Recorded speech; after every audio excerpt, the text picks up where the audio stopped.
Hey guys, the Ace, and welcome back to another episode of Random Things. I know I haven't done one of these in quite a long time, so I'm here again to do another one. And today's topic, I want to talk about the worst professors I've ever had when I went to school. Now, as I did state in a really small video a while ago, I was planning on going to nursing school. Well, as of this recording, that is yet to happen due to financial reasons. However, if I do run into a worse professor, I will take down this video and re-upload it with a different version of it. But I highly doubt that, since all the worst ones I had were for undergraduate and more basic level classes than I did for highly specific ones. First off, as noted, this is just all my opinion. And second, I will not be giving any names because I do not want anyone harassing people. That should just be a disclaimer. If you somehow miraculously know who I'm talking about, do not harass them in any sense of the word. Don't be a douchebag. Do not bully and harass people just because of one experience. Don't be a dick. With that being said, let's get on to what I mean by worst. So, the worst professors. In my opinion, similar to what I said in an earlier video, especially about a movie, there is subjective and objective qualities. In this case, it's actually way easier. Subjective means how I feel personally about them and more of their character, while objective is how well they actually teach the class, follow the syllabus, and do everything. And when it comes to the objectively worst, though I don't really feel like this professor wasn't really all that bad, was one of my chemistry professors. He was a pretty nice guy, and I enjoyed talking to him. I met him like after hours and stuff, and I talked to him, and he's a really nice guy. The only downside is he was just a bad teacher. He didn't explain chemistry concepts very well. His classes were kind of disorganized and a little bit chaotic. It just objectively, the class itself was just not good. So that's probably one of the worst objectively. But again, this is just objectively speaking. The guy himself was pretty nice. But I have two other people that I consider far, far worse than this guy. So one that falls more into the subjectively worse was my ecology professor. We had like this split system in ecology. It was like evolution and ecology, where we had one professor for the first half and another professor for the second half. First professor I had for that class, the evolution part, it was decent. Wasn't great, wasn't bad either, just overall decent. The second half of the semester was the ecology part, and we had this one professor who was a decent teacher as far as I can recall, but I really hated her because while she was a decent teacher, she was a real piece of shit human. So what do I mean by this? One, she was a filthy liar. No, I'm not joking. So when I went to this ecology course, that was during the pandemic. Everything went on to lockdown. And we had to take a test online. And needless to say, I didn't do very well because it was half ecology, which, side note, I really hate it when classes are split down the middle with spring break, but they put half the content before spring break and the other half after spring break, so you can have 3 tests. Problem is, you're going to forget everything you had before spring break, so then you only have about half the content. And what the real kicker here was, half of it was ecology and the other half was evolution, two concepts that relate to each other, but we were talking about two completely different things and being tested on them at the same time. It was pretty ridiculous. So needless to say, I failed. That wasn't the first test I failed. I mean, I failed multiple tests throughout high school and college. So I wasn't like unfamiliar with failing, but I was really aggravated. But here's the thing.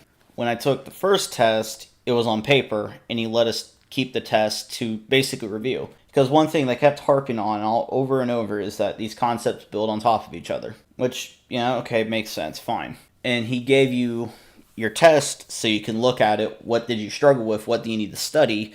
So that way you're not completely lost. Which is a pretty fair thing to expect, especially when your teacher literally does that earlier. So I expected the same thing, except that's not what we got at all with this professor. She tried to claim, well, we don't want you looking at the test because we don't want you copying down answers and cheating. Which, okay, fair enough, but you guys harp about how this piles on each other. Why won't you let me see what I got wrong so I know what to prepare for? Especially when you said everything's just piling up on top of each other. So, is everything going to pile up on top of each other, or is it not? Spoilers, it wasn't. Like, literally nothing on that class piled up on each other. It was a flat out lie. But I didn't know that at the time, because I didn't take the whole course yet. I was concerned, failing that hard on a test. Okay, I clearly don't understand what I'm doing. I need help. So I go to her online office hours to talk to her about it. Well, she just wouldn't budge on giving me the test. And she said, well, I need to talk to the other professor about this. And I'm like, okay, that makes sense. Half of it is his test, sure. Even though he would have most definitely said yes because he had no problem handing us back our test the first time. So I already kind of didn't buy it, anything that she was saying. But I said, all right, giving you the benefit of the doubt, let's just continue. Well, I wait to hear back. I hear nothing back for a solid week. And then I go confront her in office hours again saying, hey, have you got any updates? Is he going to let me see the test? I just want to know what I got right and wrong. Well, she looks into the camera and without any type of convincing or any effort at all, just flat out says, oh, well, he said he doesn't want you to ever see the test because we reuse all the questions on it for later and that you need to study. And yes, you did score pretty low on the test. Yeah, she actually did. I scored pretty low compared to the rest of the class. I bit back the comment of, oh yes, thank you, Captain Obvious. What anything else that you want to add to this?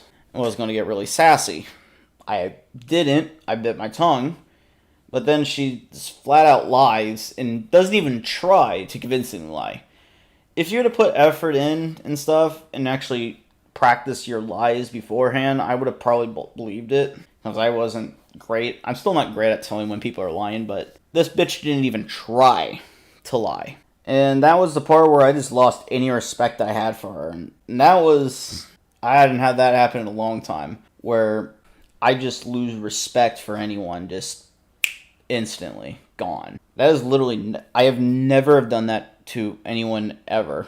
Except for one person that we'll talk about soon. And a couple other people. But point is, I have never had the experience of this instantly losing any respect I had for anybody when they would lie about something this trivial. Because you could have just said, I don't like to give my test back. You could have just said that. And I would have said, okay, I think that's stupid. But it's your test, you get to choose. Whatever. So at that point, when I saw that was what her character was, just a fucking liar because she just doesn't want to do her fucking job, that's when I lost any respect and I just gave up. I looked at her, shrugged, and said, I give up. I'm just going to take the pass-fail grade. Which, because of everything switching online, if you didn't do very well in the courses, you could salvage your GPA by just having a pass-fail because pass-fail courses don't count for GPA, only letter grades do. I was in the position where if I get an A or a B, I'm going to keep it, but if I get a C, C, D, or F, I'm going to take the pass-fail. Because the way that GPA works and stuff, if you get an A and a B, a B and a B is going to lower it, A is probably going to raise it unless you're already at an A, like a 4.0, then anything can lower it. But here's the thing, a C would have crippled my GPA at that point. It was already at like a mid B at that point. A C would have probably plummeted it down because I didn't have as many courses I had to kind of pad out the average. So that's how averages work and stuff, where if you have one really bad outlier, it's going to tank, but as you continue onward, it's going to slowly get up because averages. Well, I was still early on, and it would have tanked my GPA if I didn't take the pass-fail. And I said I gave up. I mean, I looked her dead into the camera and said, I give up. I mean, this is clearly pointless. If you're going to lie about something that's stupid, I'm not going to entertain you. Well, then she snootily said, well, you still have to get a C in the class. I looked at her and said, I can get a C. And then hung up. which I know is not the quote-unquote most professional thing to do, but it wasn't very professional of her to act all snooty either, which professionalism is another episode I will talk about later, believe me. So that was my second least favorite professor. Now, objectively, she was okay, even though she was a horrible video editor. She literally had video footage she recorded. There was some really bad corruptions with the audio.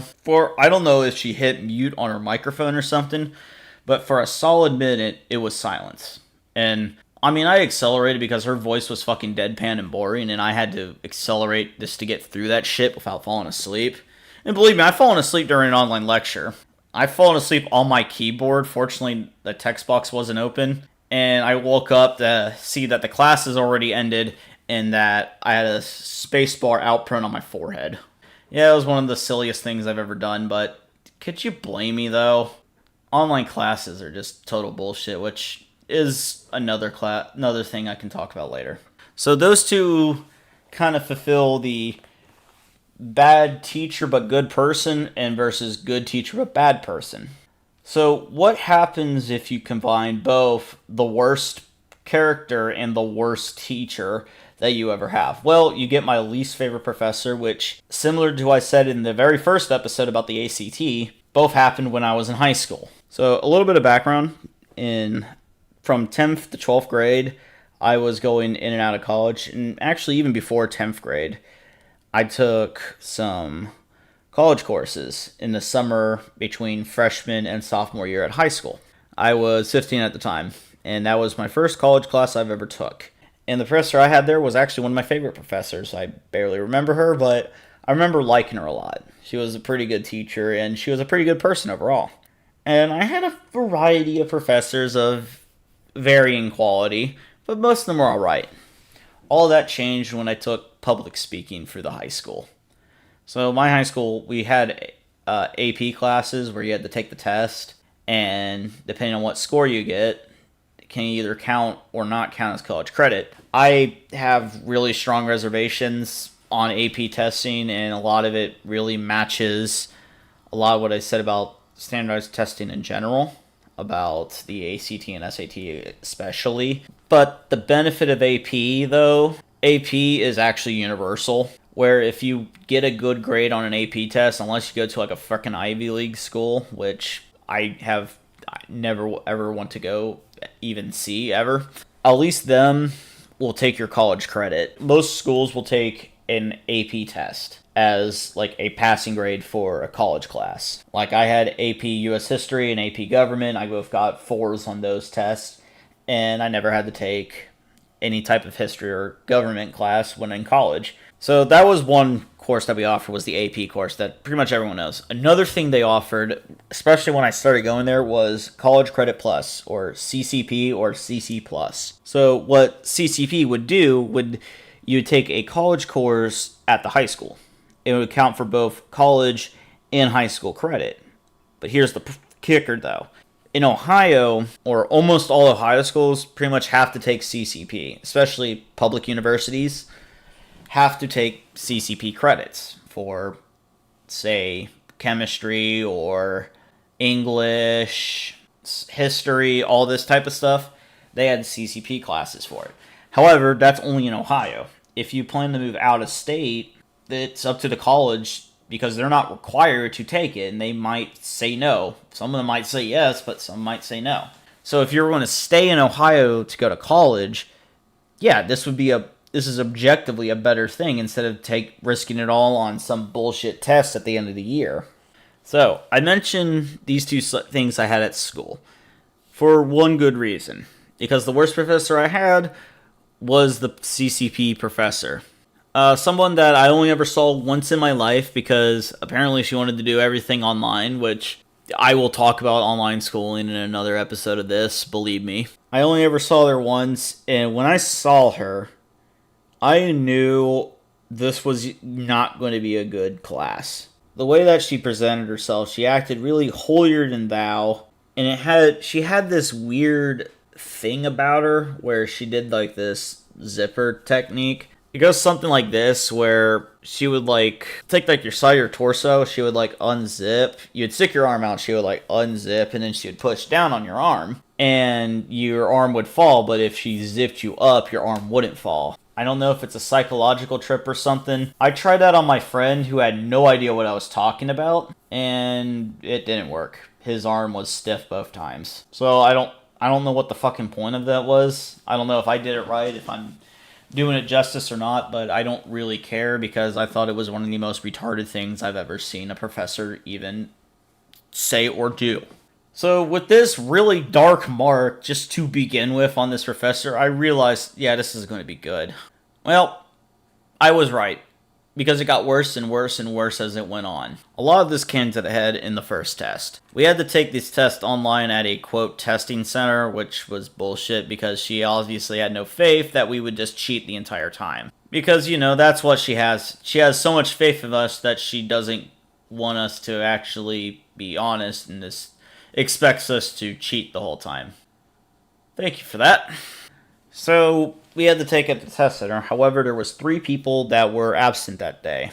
3 for very different reasons. We had one of my best friends who was actually being sworn into the military and had to go to MEPS, which is the medical stuff. And he had to go to Kentucky for one of them, and he had to drive up to Columbus, Ohio for the second one of them. He was basically busy all day and he couldn't reschedule this. Then we had another girl who got sick, who, I don't know what disease or anything, I didn't really pay attention to her, but she was pretty sick that day and couldn't come in. And then the third thing, we had a guy who came in, but he had to leave because of a family emergency that took him out of town for the weekend and an extra day. So we have 3 pretty solid reasons of why you're absent that day, for at least high school at least. 3 pretty solid reasons why you missed the test. Now, to be fair, none of them contacted the professor saying that they're going to be out for this entire test. Should they have contacted her?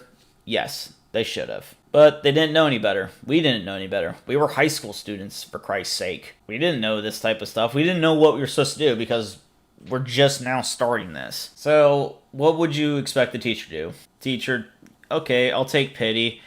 You guys got to make sure you're doing this right next time, but I'll let you retake this. Or is she going to just, stick to her guns and say, well, you guys should have contacted me and you didn't, so therefore I have no choice but to fail you. She didn't do either of those 2 things. She did both. She gave the girl who got sick, she gave her an opportunity to retake the test, but the 2 boys, she was so stubborn on letting them just fail, not giving them an opportunity, which is ridiculous because you gave the girl an opportunity. Why don't you give the guys an opportunity as well? All 3 of them fucked up in different ways, but the end result was still the same. And it got to the point where our high school principal had to get into contact with the university that we were contracted with and wrote a blistering statement to the communications chair, and about a day later, she allowed the 2 guys to retake the test. So, that happened, and that's when I realized, is this bitch sexist? No, I don't think so. Well, I actually think she was. She probably really hated men. For one pretty clear reason. None of the guys ever got an A on a speech. And I'll get into that one in a moment. Now, there were some girls she hated on too, but there was some of my classmates, all of which were girls, that she definitely favored. And they spoke in rapid defense for her when we were all complaining. And they said, well, why do you complain? She's treating me nicely. I'm like, yeah, because she likes you. And they didn't want to admit to it. And I always hate accusing somebody of playing favorites, but this was pretty clearly she was playing favorites, if the amount of failures for other people did. And here's why I say that. So I did mediocre throughout the entire class, whatever. I mostly got B's. We had to give speeches. Along with tests, we had to give speeches because public speaking. I got B's on all of them, and she was really harsh when she was grading, but she was just so nasty in the way that she said all these types of things. It was just really unprofessional. But the ending part The last part, I'll never forget her ever saying. So we had to give a last speech, which was like a kind of a choice speech, like a eulogy, a toast, introductory speech, among like two other things. So I decided to give a toast, and I toasted to our futures, and I thought it was an okay speech. Well, I get the paper back. She writes a lot of notes, and she was very, very nitpicky with all of them. But I see on the final grade, ooh, a 92. But what's this I see? I wish I could have had this back. I would have blocked out the names, obviously. I wish I would have had this, but I cannot find it anywhere on my computer ever. I cannot find pretty much anything from high school on my computer ever. But she wrote a 93 actually. Crossed it out and wrote 88 over it. And didn't explain why. I added the numbers up, it should have been a 90. She took off 5 points for literally no fucking reason.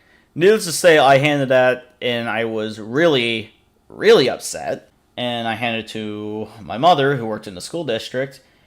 And she also, alongside the principal and the proctor that we had, wrote a blistering complaint to the communications chairs. And that's kind of where I stopped caring, because this whole entire ordeal was just awful. It was honestly the worst college class I had up until that point, until, well, the pandemic, obviously. I mean, the material we learned was just really bad. She didn't even teach us. It was all just fucking read the book and take tests, and she would just grade our speeches, and she would just be super nitpicky. Which is another thing. Being nitpicky for a fucking undergraduate class should not be forgivable. It is fucking unforgivable. Nitpicky is what you should be to people in master's and doctorate school, where you have to be fucking perfect. That's where that's appropriate. Or if your speech is so good that you start being nitpicky to try to improve them. But for a general rule, you should never be nitpicky on everything. And no, I know I sometimes get nitpicky with sometimes when I review things, but I also try to pick out nitpick criticism from actual criticism. Even put disclaimer saying this is a nitpick, so I don't count nitpicks when I overall grade movies and stuff. And teachers shouldn't count nitpicks either for any of this shit. But of course, she probably hated me. I don't know why. I couldn't tell you why. Maybe because I spoke my mind and called her out on her bullshit. So now I'm just the target of her thing. Because I said I don't believe you when she did the whole zipper thing. I don't know if she took so much offense to me just saying I don't believe that works. I just don't believe it. But even then, that's still a bullshit reason to do that to somebody just because they just don't believe you or just have a hard time believing you. Why are you going to hold it such a contempt for them just for this saying I don't think that's true? It was just ridiculous. She was a ridiculous teacher. She was a horrible teacher. She was a horrible professor. She was a horrible person. Obviously playing favorites, and is without a doubt the worst professor I've ever had. Now again, this probably won't change. She probably will still reign supreme as the worst professor I have, even if I go back to school to become a nurse. If I somehow manage to run to a worse professor, I'll take down this video and update it again, add an addendum to it. But I highly doubt that for one reason. When I notice there's a lot of general professors and stuff, this is a problem I have with college in general. A lot of these people who just do general classes clearly don't care and don't want to do them. And I'm not saying everyone. There's plenty of professors that did care, like my physics professor. She really cared about our education and wanted us to do pretty well. And the way that she acted in class was very genuine, and it came off in the way that she treated and talked to us. However, it seems like more professors nowadays especially are either just forced to take on these classes and they clearly don't give a shit about them. All they ever want to do is just their research projects. Because that's the only reason they're actually in college, because they can actually do research. Because they rather spend time doing research than actually doing their day jobs of actually teaching. Something they're paid by the university to do. I mean, you could also argue that their day job is to research, but you have a giant commitment. You are teaching the next generation of kids to become very well educated and possibly entering the workforce with a higher degree of education. It's not a task anyone should should view as mild, or anyone view as light. It's an important thing. And if they don't want to do that, well, they shouldn't be in this place. They shouldn't be allowed to research. They shouldn't be allowed to do anything. But the trend that I notice is the lower levels especially have this problem. But the higher to more advanced levels, they're actually talking about their craft, and they actually like to do so. For example, my biology classes I've had the same professor twice, for general bio and then plant biology. In general bio, he was kind of a little enthusiastic, but not really. He just really was just going through the motions. But then I walked into his plant bio class, and he was way more enthusiastic. He had a lot more energy and was actually excited to talk about these type of things. And I liked that. I thought he was a pretty good professor. So even the same professor that could be bad in one class could be really good in another. Again, it's just all up to the professor to actually put the effort in and actually try. So yeah, guys, that is some of the worst professors I've ever had. If I were to ever do a best list, I really wouldn't have much to talk about because most of I had was online, and I don't hold a lot of them in really high regards at all. I mean, some of them were decent people, but I just don't like a lot of them. And it would be hard, and I'm trying to also wait for going to nursing school because I think a lot of those teachers will probably be better. Or they could be worse, who knows? Anyways, guys, I thank you so much for watching this video. And if you have any other suggestions for topics, leave them down in the comment sections. And with that, I'll see you guys in another video. See ya.